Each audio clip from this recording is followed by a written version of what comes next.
You check the mirror before you leave the house. You adjust your hair one more time. You wonder for just a second if you look good enough. Most people think attractiveness is about beauty. It is not. The real answer is far stranger. Your brain is not judging your face. It is scanning it. Every time someone looks at you, a set of ancient calculations fires in less than a tenth of a second. You do not control this. Neither do they. It happens before conscious thought even begins. So what is actually being measured? Not symmetry alone, not youth alone. Something older and more practical. Your brain and every brain around you is running a survival audit. Are you healthy? Are you capable? Are you safe to be near? These questions sound cold, but they explain almost everything about who turns heads and why. Start with symmetry. Researcher Randy Thornhill spent years studying facial and body symmetry across cultures. His findings were consistent. People with more symmetrical features were rated as more attractive again and again, regardless of the country or culture asked.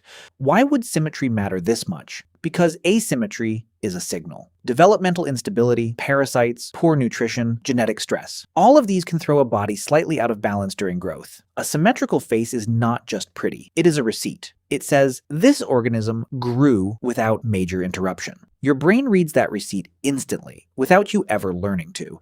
Now think about skin, clear skin, even tone. Some shine, but not too much. You have probably heard people say, she has a glow, or he just looks healthy. That is not a coincidence. Skin is one of the most honest surfaces on the human body. It reveals hydration, hormone balance, sleep, age, and immune function almost in real time. Your ancestors did not have blood tests. They had eyes. And skin became a shortcut for internal health that could be read from a distance, in a single glance, without ever touching or speaking to the person.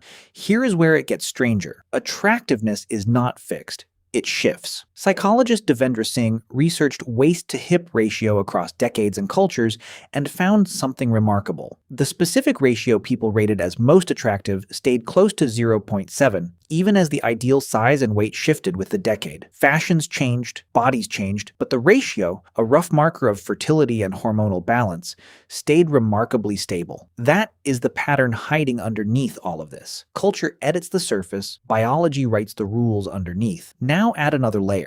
Your brain does not just want health, it wants familiarity, mixed with a little bit of surprise.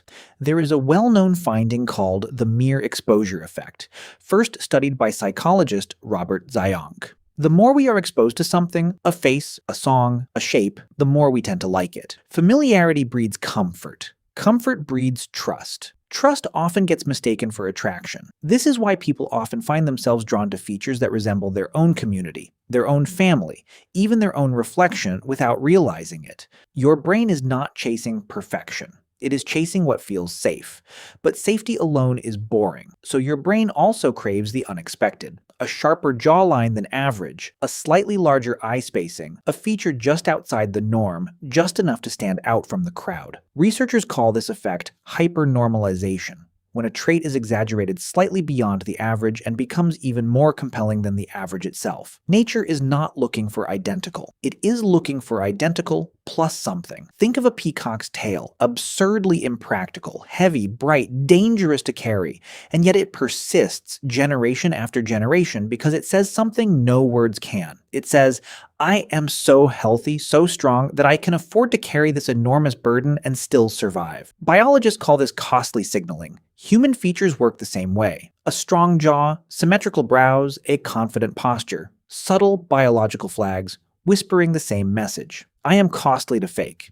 And that is exactly why you should trust me. You do not need to be a peacock to send a signal like this. Confidence itself does it. Voice tone does it. Movement does it. Studies on nonverbal behavior consistently find that posture, eye contact, and vocal steadiness shift how attractive someone is rated, independent of their actual facial features.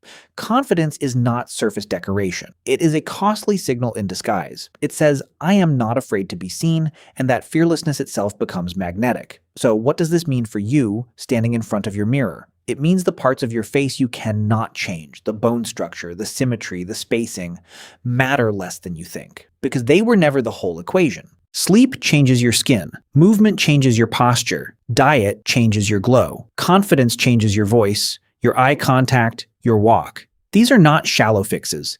They are the exact signals your ancestors' brains evolved to read: health, capability, safety, stability. Here is the twist almost nobody expects. The traits humans rate as most attractive are, again and again, simply the traits that once meant someone was a safe and capable person to be near. Not flawless, not symmetrical to a mathematical degree, just clearly, visibly, well.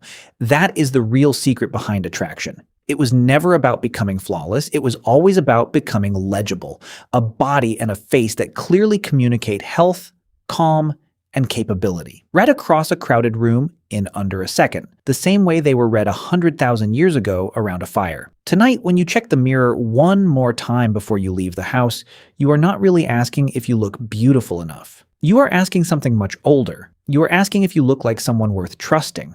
And that question, more than any single feature, is the one your face has always been built to answer.